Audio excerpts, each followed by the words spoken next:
வேண்டிக் கொண்டு இந்த பட்டிமன்றத்தை நாங்கள் தொடங்குகின்றோம். பக்தியில் சிறந்தவர்கள், பக்தியில் மேம்பட்டு நிற்கின்றவர்கள் பெண்களே என்று பேசுவதற்காக பட்டுக்கோட்டை சிவனடியார் திருக்கூட்ட அறக்கட்டளையினுடைய செயலர் சிவ திரு சரவணன் ஐயா அவர்கள் வந்திருக்கின்றார்கள். பெண்கள் தான் சொல்றீங்க, அவ்வளவு வீட்டுல உள்ள எல்லா பொறுப்புகளையும் எடுத்துக்கிட்டு எல்லாம் செய்யறது ஆண்கள் தானே. அப்படிங்கிறப்ப ஆண்கள் தானே பக்தியில் சிறந்தவர்கள் என்று வாதிடுவதற்காக வல்லவாறு அடிமை சிவ திரு சுப தங்கமணி அவர்கள் வந்திருக்கின்றார்கள். அடியனுடைய பெயர் ராஜ்மோகன். ஏற்கனவே அவர் சொன்னது போல பட்டுக்கோட்டை ஸ்டேட் பேங்க்ல மேனேஜராக இருந்து ஓய்வு பெற்றவன். தற்பொழுது காசி யாத்திரையை செவ்வனே நடத்தி கொண்டிருக்கின்றோம்.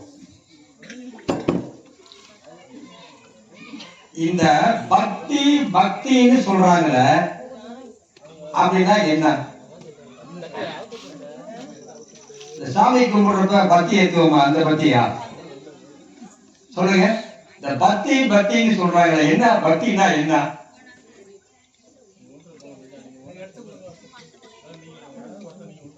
பக்திங்கிறதுக்கு நம்ம என்ன ஒரு வார்த்தையில சொல்றோம்னாக்கா, உங்களுக்கு புரிந்த வரைக்கும் சாமி கும்பிடுறது அப்படிதானே. அதான பக்தின்னு நினைச்சிட்டு இருக்கீங்க. பக்தினா சாமி கும்பிடுறது, கோயிலுக்கு போறது, அங்க நடக்கக்கூடிய பூஜை புனஸ்காரங்கள் எல்லாம் கலந்துகிட்டு அபிஷேகங்கள் எல்லாம் பார்த்துட்டு அங்கு பிரசாதம் கொடுப்பாங்க. அதை வாங்கி சாப்பிட்டுட்டு ஒரு 10 நிமிஷம் உட்கார்ந்துட்டு வர்றது, அதுதான் பக்தியா? சொல்லுங்க பாப்பா, அதுதான் பக்தியா? இல்ல இல்ல, இல்லவே இல்லை. அது பக்தி இல்லை. சாமி கும்பிடுறது பக்தி தான். அதை நாங்க யாரும் மறுக்கல. ஆனா பக்திங்கிறது என்னன்னாக்கா, உண்மையா கரெக்டா சொல்ல போனாக்கா, நம்ம பகவான் மேல, அந்த சிவ பரம்பொருள் மேல நம்ம வைத்திருக்கக்கூடிய அன்பு தான் பக்தி. இப்ப பேச போறவங்க என்ன சொல்ல பேச போறாங்கன்னாக்கா, அந்த அன்பு செலுத்துற விதத்துல பெண்கள் சிறந்தவர்களா ஆண்கள் சிறந்தவர்களா? பெண்கள் சிறந்தவர்கள் சொல்றதுக்கு சில கருத்துக்களையும் சில எடுத்துக்காட்டுகளையும் நிகழ்ச்சிகளையும் சொல்றதுக்கு சரவணன் ஐயா பேச போறாரு. கிடையாது, ஆண்கள் தான் அதை விட ஒரு படி மேலடிக்க போறாங்க அப்படின்னு பேசுறதுக்கு தங்கமணி ஐயா பேச போறாங்க. இதுல என்னன்னாக்கா, இடையில அவங்க பேசக்கூடிய கருத்துக்கள் எல்லாம் பதிவு பண்றப்ப உங்களுடைய கரகோஷம் நல்லா இருக்கும். எங்களுக்கு நீங்க கை தட்டுறதை வச்சுதான் நாங்க உற்சாகமா இருப்போம். என்னடா இது கை தட்டுறத இவரு நாங்களால கை தட்டணும், இவரு கை தட்ட சொல்லி எங்களை கேட்கிறாரு நினைக்க வேண்டாம். நீங்க கொடுக்கிற உற்சாகம் தான் எங்களுக்கு. நீங்க எந்த அளவுக்கு கை தட்டி எங்களை உற்சாகப்படுத்துறீங்களோ அந்த அளவுக்கு இந்த பட்டிமன்றம் நல்லா விறுவிறுப்பா சுட போயிட்டு இருக்கும். அபிஷேகம் நடந்துட்டு இருக்கு, அப்படியே பார்த்துக்கிட்டே இருங்க. நம்ம பட்டிமன்றமும் நடந்துட்டு இருக்கோம். இடையில பட்டிமன்றம் நடந்ததுக்கு பிறகு நடன நிகழ்ச்சியும் இருக்குது, அதையும் நீங்க பார்த்துக்கலாம். இப்படி பகவான் மேல, சிவ பரம்பொருள் மேல அன்பு செலுத்துறது தான் பக்தின்னு சொல்றோம். எப்படி எந்தெந்த வகையில அன்பு செலுத்தலாம்? நான் ஏற்கனவே சொன்னது மாதிரி, ஒரு திருவண்ணாமலை கோயிலுக்கு போறீங்க, கூட்டம் கடுமையா இருக்கு. டக்குனு அங்க தெரிஞ்சவங்க 2 பேரை சொல்லி போலீஸ்காரர்கிட்ட சொல்லிட்டு குறுக்க போய் சாமியை பார்த்துட்டு வந்துடுறோம். அது பக்தியா? சொல்லுங்க, அது பக்தியா? எவ்வளவு பேர் வரிசையா கீழே நின்றுட்டு இருக்கிறாங்க. அது எல்லாத்தையும் தாண்டி போய் நம்ம போறப்ப உங்களுக்கு அந்த இறைவனுடைய அன்பு கிடைக்குமா? நீங்க சற்று யோசிச்சு பார்க்கணும். ஒண்ணு. ரெண்டாவது, அந்த மாதிரி போறப்ப நீங்க ஒரு முக்கியமான விஷயத்தை மனசுல வச்சுக்கணும். என்ன விஷயம்னாக்கா, கீழ நின்றுட்டு இருக்கிறப்ப ஒரு 100 பேர் 200 பேர் நின்றுட்டு இருக்கிறப்ப நம்ம 2 பேர் உள்ள போனோம்னாக்கா அவங்களுடைய கண் பார்வை எல்லாம் நம்ம மேல இருக்கும். நம்ம இவ்வளவு நேரம் கீழ நின்றுட்டு இருக்கிறோமே, இவங்க உடனே போறாங்களே அப்படின்னு அவங்க நினைப்பாங்க. அப்ப உங்களுக்கு இறைவனுடைய அருள் கிடைக்குமா, அல்லது அந்த 200 பேர் நின்றுட்டு இருக்காங்களே அவங்களுடைய கண் திருஷ்டி கண்ணடி கிடைக்குமா? யோசிச்சு பாத்தீங்களா? என்னைக்காச்சும் நீங்க யாரும் சொல்ல மாட்டாங்க அவங்க கிட்ட. அந்த 200 பேரும் மனசுக்குள்ள போட்டு புழுங்கிட்டு நிற்பாங்க. அப்ப அந்த மாதிரி அன்பு நமக்கு தேவையா அப்படிங்கிறத நீங்க யோசிச்சு பார்க்கணும். அது ஆண்களா இருந்தாலும் சரி, பெண்களா இருந்தாலும் சரி. சரி, என்கிட்ட ஒண்ணுமே இல்லை, இறைவனை போய் நான் கோயிலுக்கு போறேன், கும்பிட போறேன், என்கிட்ட பொருட்கள் கையில ஒண்ணுமே இல்லை, போற வழியில ஒரு வில்வ மரம் இருக்குதுன்னு வச்சுக்கீங்க, அதுல 2 இலைகளை பறிச்சு கொண்டுட்டு போய் பகவானுக்கு சாத்தினீங்கன்னாக்கா அதுவே மிகப்பெரிய ஒரு விஷயம். ஒண்ணுமே இல்லை என்கிட்ட, வீட்டுல ஒரு கொய்யா மரம் இருந்துச்சு, ஒரு கொய்யா பழம் பழுத்து இருக்குது, அதை கொண்டுட்டு போய் இறைவனுக்கு நீங்க கொடுக்கலாம், இறைவனுக்கு நீங்க சமர்ப்பணம் செய்யலாம். அதை இறைவன் நல்லபடியா ஏத்துக்குவார். நீங்க கொடுக்கிற பொருள் என்ன அப்படிங்கிறதுல ஒரு விதமான பிரச்சனையும் கிடையாது. நீங்க அந்த பொருளை எப்படி கொடுக்குறீங்க? அன்போட கொடுக்குறீங்களா?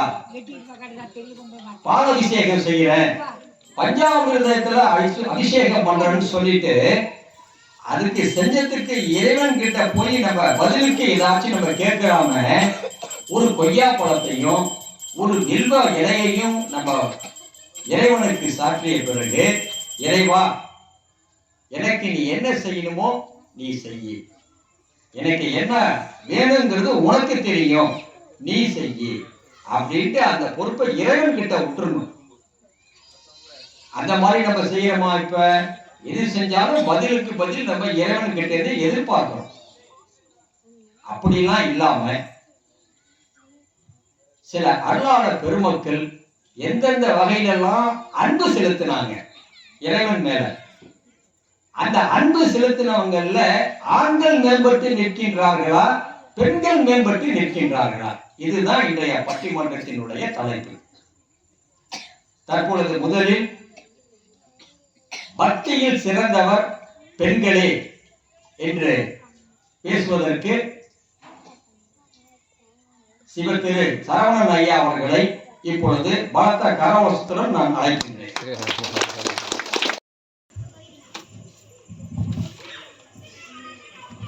திருச்சிற்றம்பலம். சுத்தி வளைக்காம நேரடியாகவே விஷயத்துக்கு வந்துடுறேன். பக்தியில் சிறந்தவர்கள் ஆண்களா பெண்களா அப்படிங்கிறது தான் தலைப்பு. நீங்களே சொல்லுங்க, ஆண்களா பெண்களா? எல்லாருக்கும் தெரிஞ்ச விஷயம்தான், இருந்தாலும் பேச சொல்றாங்க, நானும் பேசணும்னு பேசிட்டு இருக்கேன். அதாவது எந்த ஒரு கோவிலுக்கு போனாலும் சரி, எந்த ஒரு விசேஷங்களா இருந்தாலும் சரி, கோவில் சம்பந்தமான விஷயங்களா இருந்தாலும் சரி, நம்ம வீட்டிலேயே ஒரு விரதம் இருக்கிறதா இருக்கட்டும், அல்லது வீட்டை சுத்தம் பண்ணி வீட்டில் சாமி கும்பிடுறதுகளா இருக்கட்டும், ஆண்கள் அதுல ரொம்ப ஆர்வமா செயல்படுறாங்களா, பெண்கள் செயல்படுறாங்களா? பெண்கள் தான் இருந்து செயல்படுறாங்க. அதனாலதான் அந்த பக்தி உணர்வு அப்படிங்கிறது இருந்துட்டு இருக்கு. ஐயா ரொம்ப அழகா சொன்னார். அந்த பக்தி உணர்வு அப்படிங்கிறது சும்மா அதை இப்படி செய்யணும் அப்படிங்கிறதுக்காக செய்கிற, கடமைக்கு செய்யறதாக இல்லாமல் அந்த உணர்வோடு செய்கின்ற காரணத்தினாலதான் இன்றைக்கும் இந்த பக்தியானது இன்னும் அழியாமல் இருந்து கொண்டிருக்கிறது. அதே ஆண்கள் செய்யக்கூடிய பக்தி விஷயங்களிலே பார்த்தீங்க அப்படின்னா அது அறிவு சம்பந்தமான ஒரு விஷயமாக இருக்கும். இப்ப நாங்கெல்லாம் பேசுறோம், பாடுறோம், அதெல்லாம் செய்யறோம். இருந்தாலும் இப்ப நீங்க செய்யும் போது உள்ளூர அதை உணர்ந்து சாமி கும்பிடும் போது அப்படியே உள்ளூர உணர்ந்து அந்த இறைவனை நினைந்து அப்படி உருகி வணங்கி வழிபடுவீங்க. அதுலதான் பக்திங்கிற அந்த ஒரு உணர்வு இருக்கு.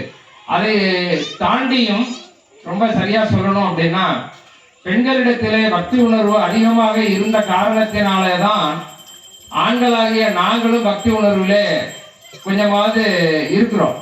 சின்ன பிள்ளையா இருக்கும் போதே என்ன சொல்லி கொடுப்பாங்க, சாமி கும்பிடு, துண்ணூறு வச்சுக்க, முருகா சொல்லு, அப்படிலாம் சொல்லி தர்றாங்க இல்லையா?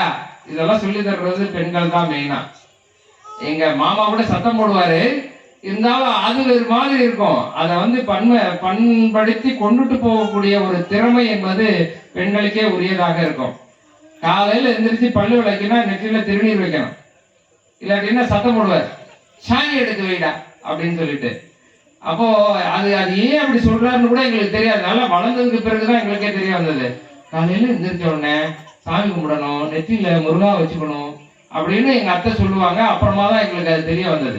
ஆக நான் என்ன சொல்ல வர்றேன் அப்படின்னா, பக்தி உணர்வு பெண்களுக்குத்தான் அதிகம் என்பதை தனியா சொல்ல வேண்டியதில்லை. கைப்பொண்ணுக்கு கண்ணாடி வேணுமா, உள்ளங்கை நெல்லிக்கனி போல தெளிவாக தெரியக்கூடிய ஒரு விஷயத்தை பேச வேண்டிய ஒரு கட்டாயத்தினாலே நான் சில விஷயங்களை இங்கே பேசுகிறேன். நான் அந்த பெண்மையானவர்கள், பெண்களானவர்கள் விதைத்து வைத்த விதைதான் ஆண்களுக்குமே பக்தியாக வளர்கிறது என்ற கருத்தையும் வலியுறுத்தி, ஆகவே பெண்களே பக்தியில் சிறந்தவர்கள் என்று கூறி என்னுடைய சிற்றுரையை முதல் உரையை நிறைவு செய்கிறேன்.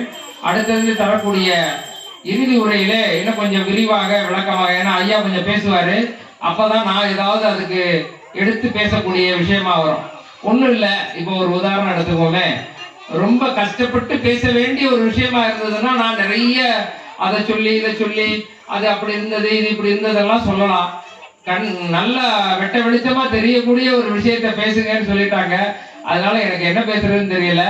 ஆகவே நல்ல நடுவர் அவர்களுக்கும் தெரிந்த விஷயம்தான்.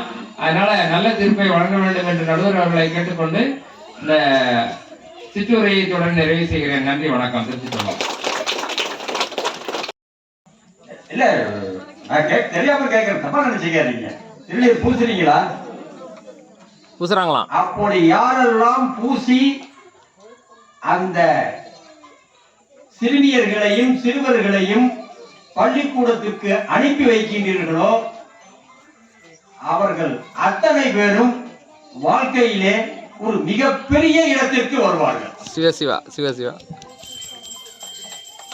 செய்யாதவர்களும் இனிமேல் செய்யுங்கள்.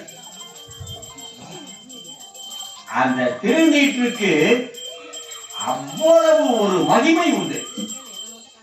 இனி பெண்கள் தங்களுடைய குழந்தைகளை பள்ளிக்கூடத்திற்கு அனுப்பும் பொழுதும் சரி, மற்ற விஷயங்களுக்கு அனுப்பும் போதும் சரி, சிவ பரம்பொருளை வேண்டிக் கொண்டு அவர்களுக்கு நெற்றியிலே அந்த திருநீரை பூசி அனுப்பினீர்களேயானால் அவர்கள் செல்கின்ற காரியம் நிச்சயமாக வெற்றியடையும்.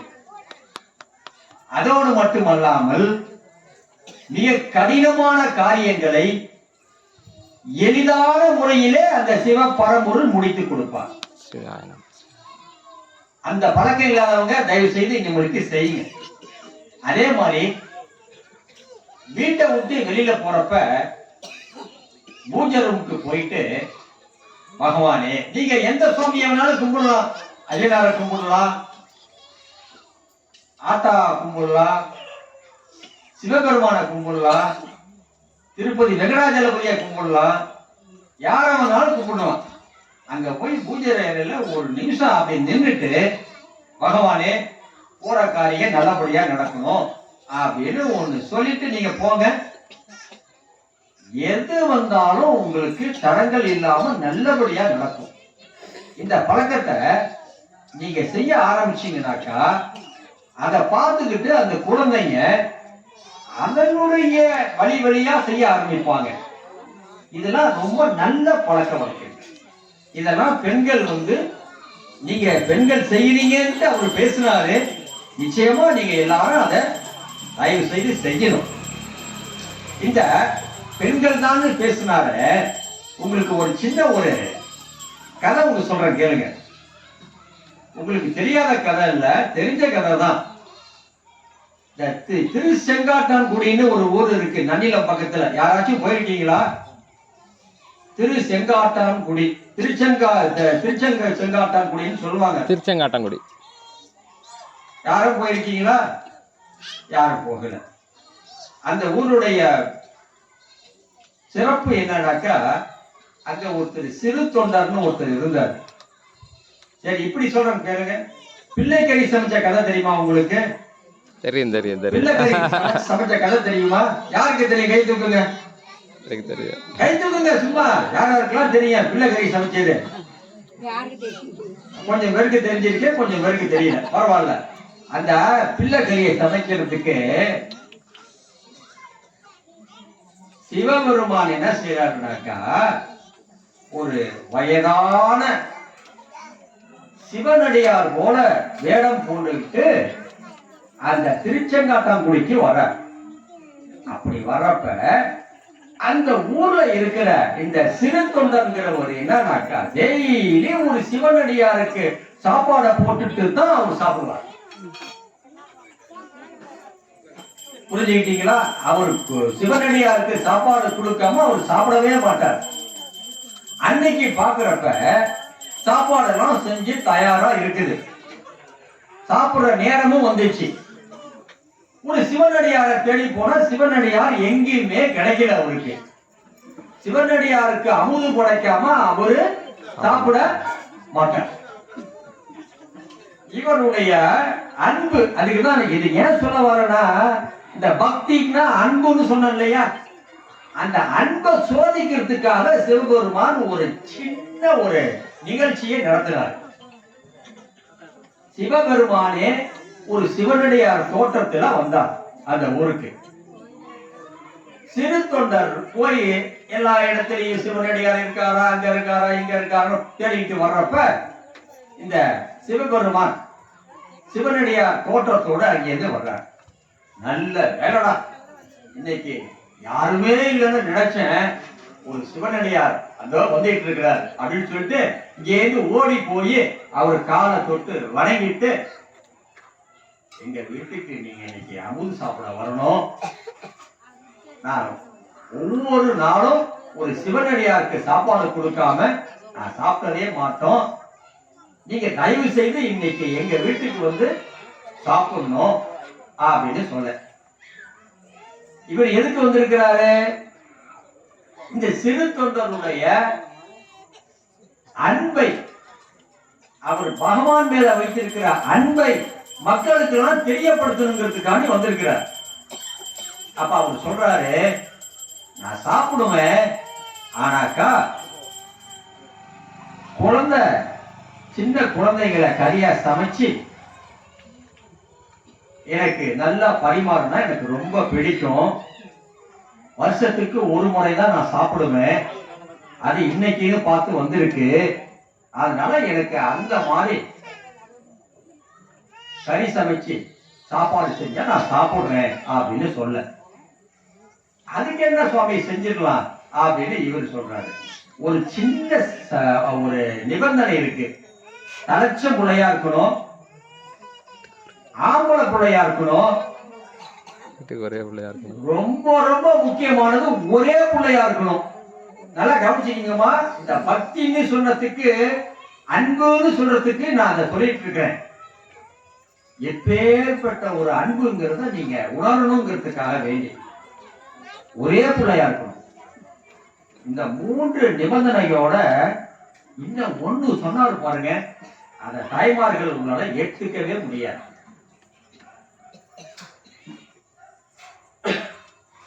அந்த பிள்ளைய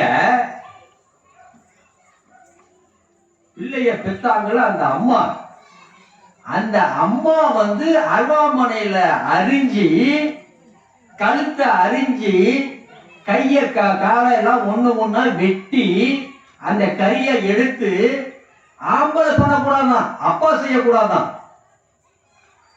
அந்த பிள்ளையை பெற்ற அம்மா வந்து சமைச்சு கொடுக்கணும். அப்படி சமைச்சு கொடுத்துருந்தா நான் சாப்பிடுவேன் அப்படின்னு சொல்றாரு இந்த சிவனடியார். உனக்கு வேற வேலைல போயோட நான் தான் கிடைச்சேன் அப்படின்னு நம்ம சொல்லுவோமா சொல்ல மாட்டோமா? நம்ம கிட்ட ஒரே புள்ள இருக்கு, தலைச்சம் புள்ள பையன், நம்ம செய்வோமா? சொல்லுங்க. செய்ய மாட்டோம் செய்ய மாட்டோம் செய்ய மாட்டோம் செய்ய மாட்டோம். எப்படி செய்யறது? எப்படி செய்யறது? எப்படி செய்யறது? எப்படி செஞ்சானே அந்த அம்மா செஞ்சிச்சு, எப்படி செஞ்சிச்சு இல்ல பாருங்க. உடனே போய் இவர் என்ன பண்றாரு, கொண்டாடிட்ட சொல்றாரு. இன்னைக்கு யாருமே வரல, ஒரே ஒரு சிவனடியார் தான் வந்தாரு. அவரும் இந்த மாதிரி சொல்லி இருக்கிறாரு.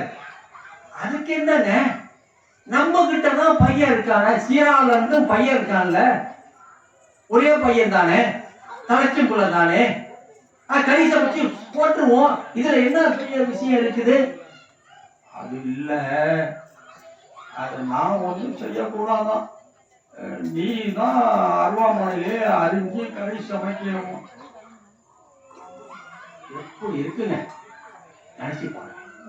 ஒரு பிள்ளைய பெற்ற அம்மாவுக்கு எப்படி இருக்கும்?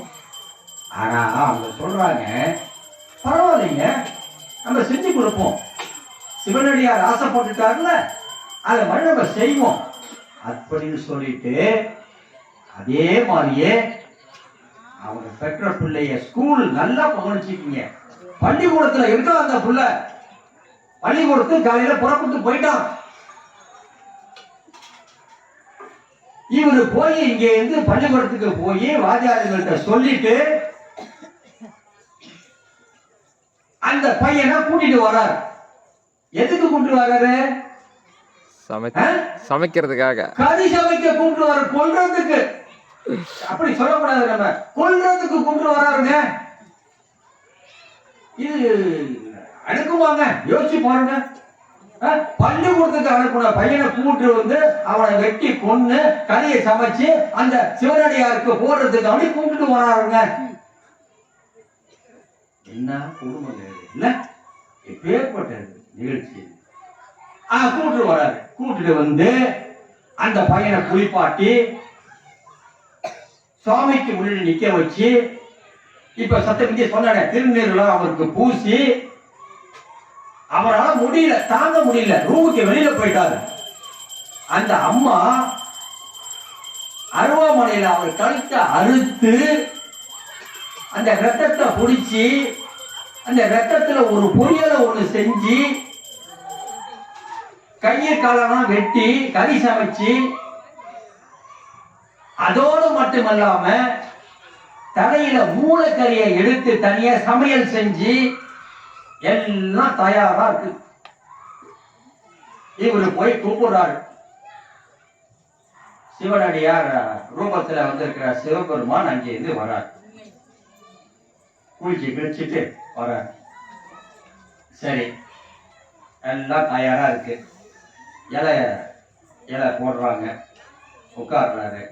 உட்கார்றப்ப சொல்றாரு, எல்லாத்தையும் விட எனக்கு என்ன ரொம்ப பிடிக்கும்னா, இந்த தலைக்கறியில மூளை எடுத்து வச்சு இருந்துச்சா, அதான் நான் முதல்ல சாப்பிடுவேன் அப்படிங்கிறார். சிறு தொண்டருக்கு பக்குன்னு இருக்கு. ஐயோ, நம்ம இதை செய்யவே இல்லையே, நாம பொண்டாட்டிட்ட இதை சொல்லவே இல்லையே, இப்ப என்ன பண்றதுன்னு புரியலையேன்னு அவருக்கு திக்கு முக்காலே நிக்கிறார்.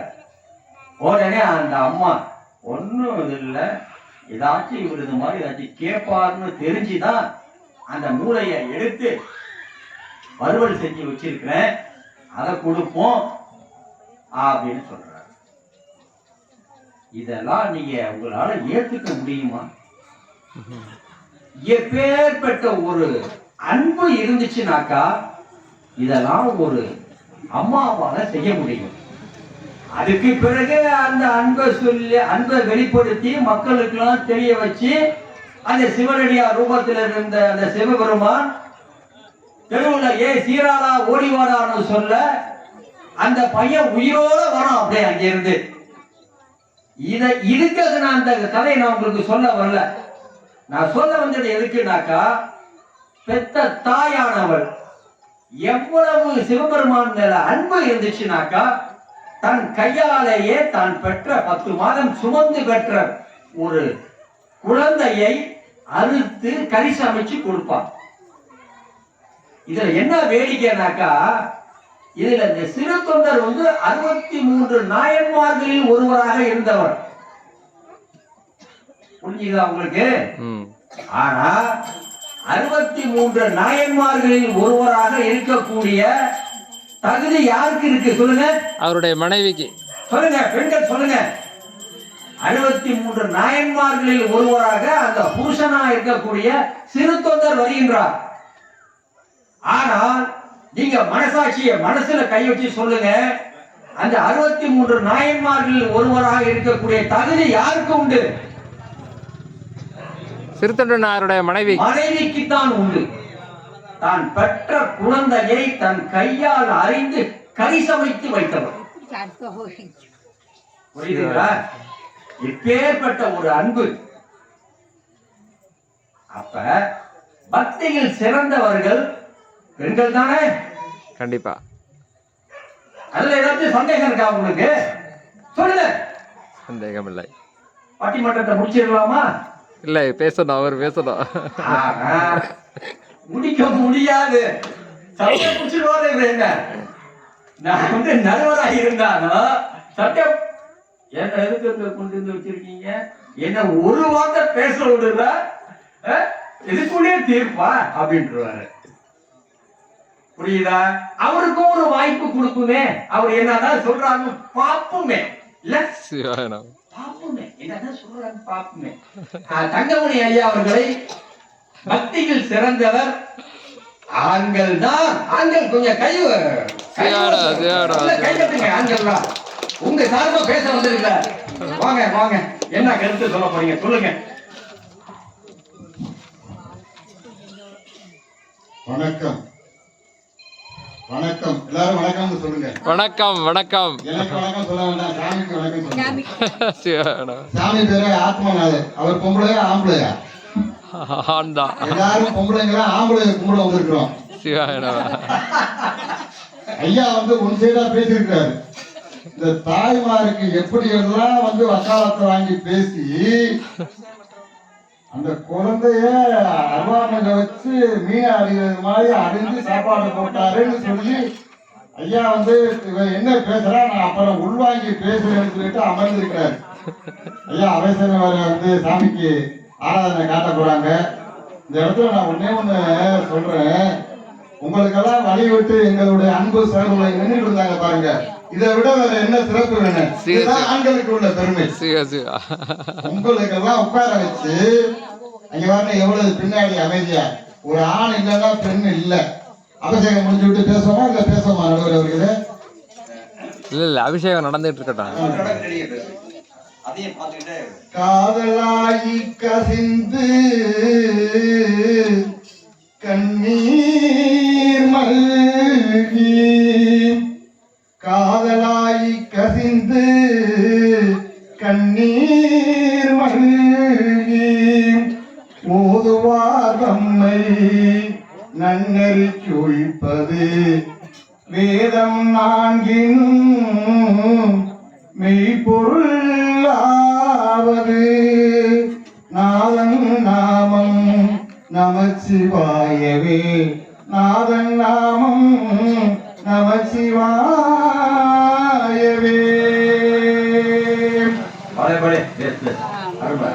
எல்லாம் செயல் கூடும், எல்லாம் செயல் கூடும்.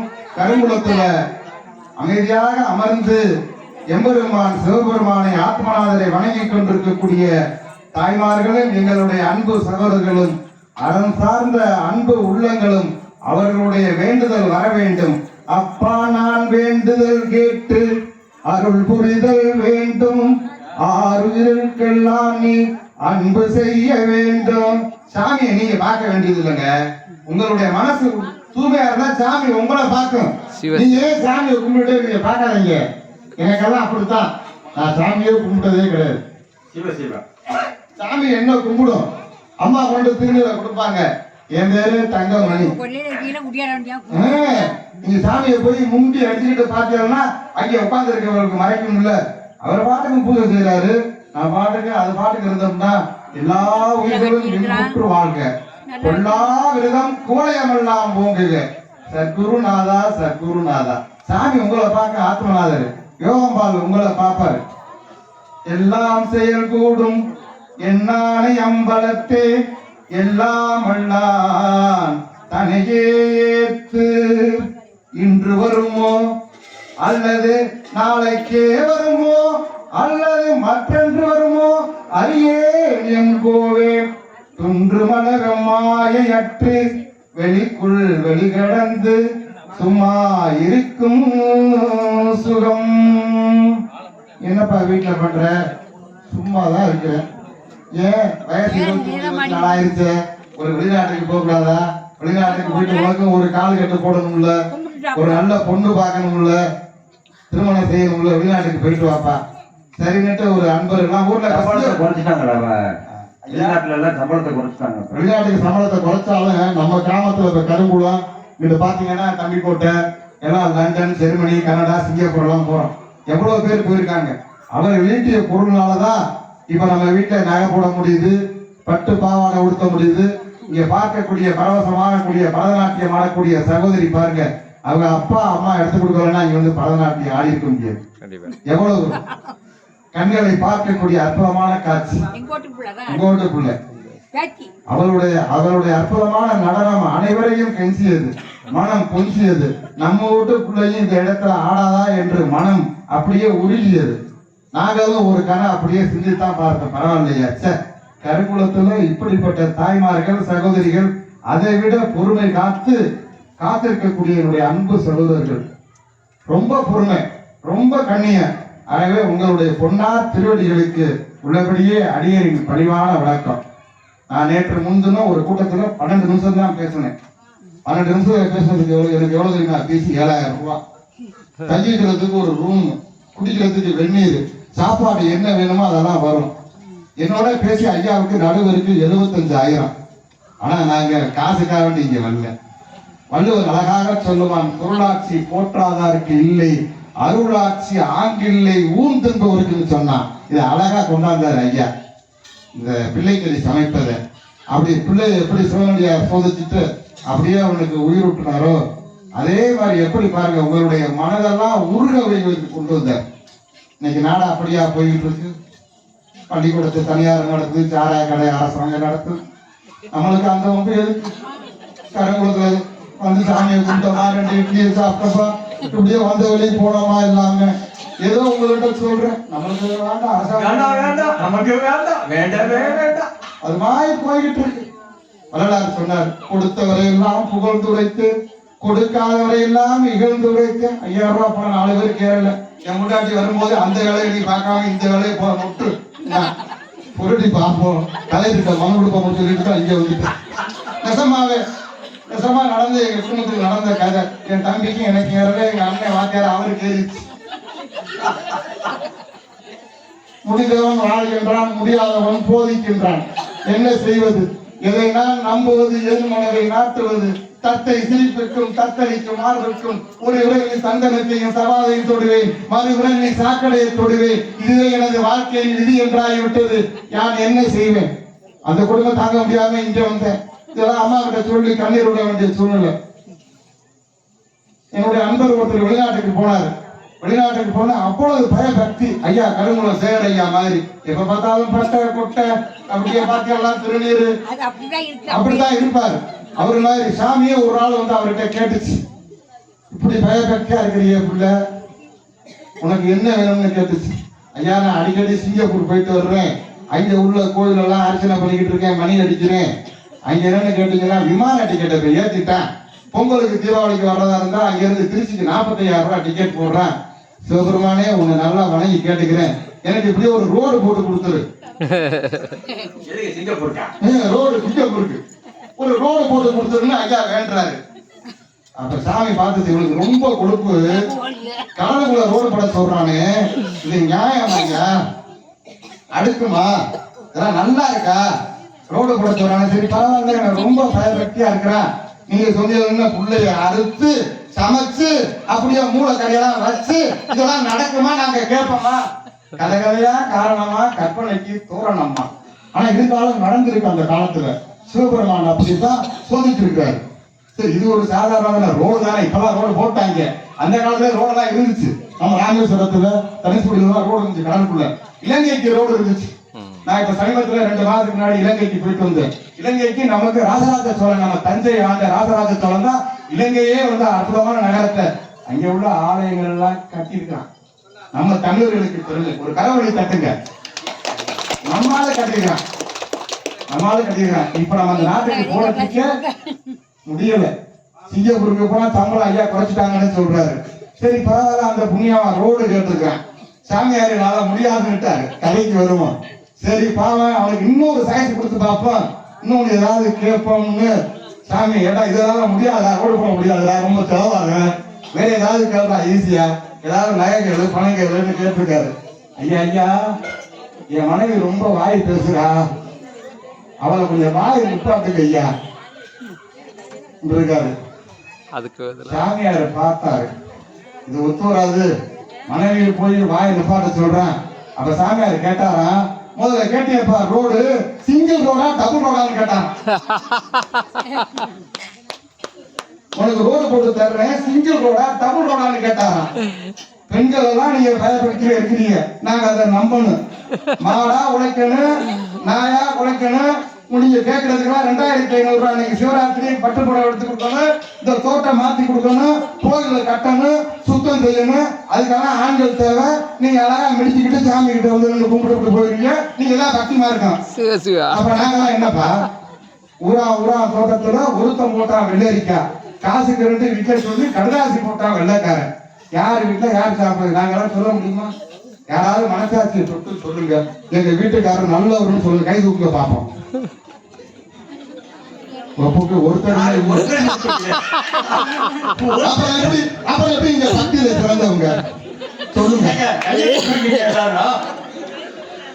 அதே மாதிரி எங்க அண்ணனை கேட்போம், அவங்களுக்கு ஒரு சாய்ஸ் கொடுப்போம். 20 வருஷம் ஆச்சு கல்யாணம் பண்ணி, என் பொண்டாட்டி என்ன அடிக்கல, பேசல, நீ நானும் பேசல, இங்க வாடா பாலு, இங்க வாடா சுரேஷ்னு சொல்லுங்க பார்ப்போம்.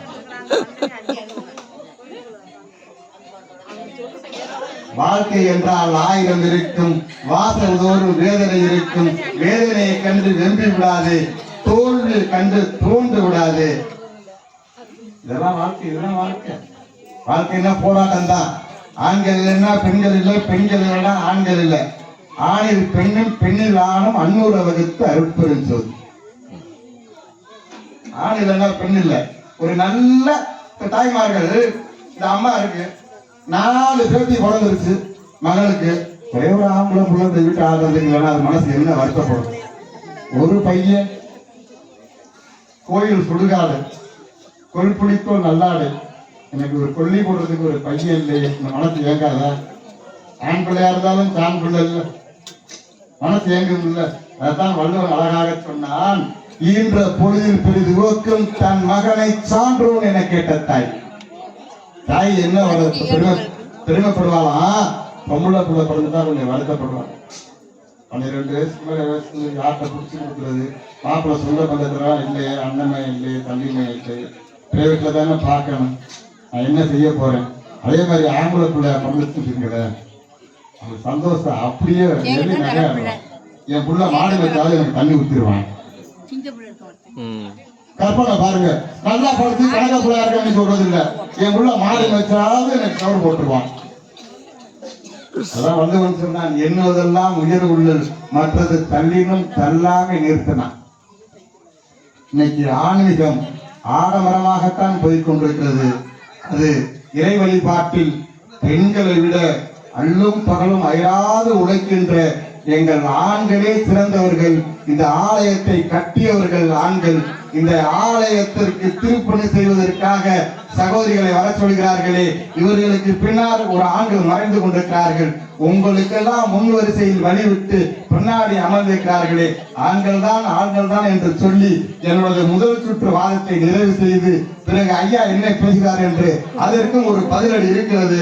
உங்களுடன் தொடருவேன். நீங்கள் வழங்க வேண்டும், விளங்க வேண்டும். இந்த ஊர் வானில் உலாவரும் உல்லாச பறவை போல் சிறகடிக்க வேண்டும். திருவிலங்க சிவயோக சித்தி எல்லாம் விளங்க, சிவஞான நிலை விளங்க, சிவ அனுபவம் விளங்க. திருவிலங்கு திருச்செல்லை திருச்சிற்றம்பலத்தே கருங்குளத்தில் இருக்கும் எங்கள் ஆத்மநாதர் சுவாமிகள் திருவடிகள் விளங்க. அதற்கு அருகாமையில் இருக்கக்கூடிய யோகம்பாளுடைய பொன்னார் திருவடிகள் விளங்க. மது விளங்கு குழல் வெள்ளி மகிழ்ந்து ஒரு கால் விளங்க. வயங்குமணி பொது விளங்க. வளர்ந்த சிவக்கொழுந்தே. இவ்வளவு நேரம் அமைதியாக காத்து அருள்பாலிக்கும் எம்பெருமான் சிவபெருமானை வணங்கி அமர்ந்திருக்கக்கூடிய தாய்மார்களையும் எங்கள் அன்பு சகோதரர்களையும் இருகரம் கூப்பி வணங்கி அடுத்த சுற்றில் ஐயா அவர்களுக்கு அற்புதமான கருத்துக்களை சொல்லி ஆன்மீகத்தில் எப்பொழுதும் இப்பொழுது அல்ல எப்போதும் ஆண்களுடைய பங்குதான் சிறந்தது என்று சொல்லி வாய்ப்புக்கு நன்றி கூறி விடைபெறுகிறேன். நன்றி, வணக்கம்.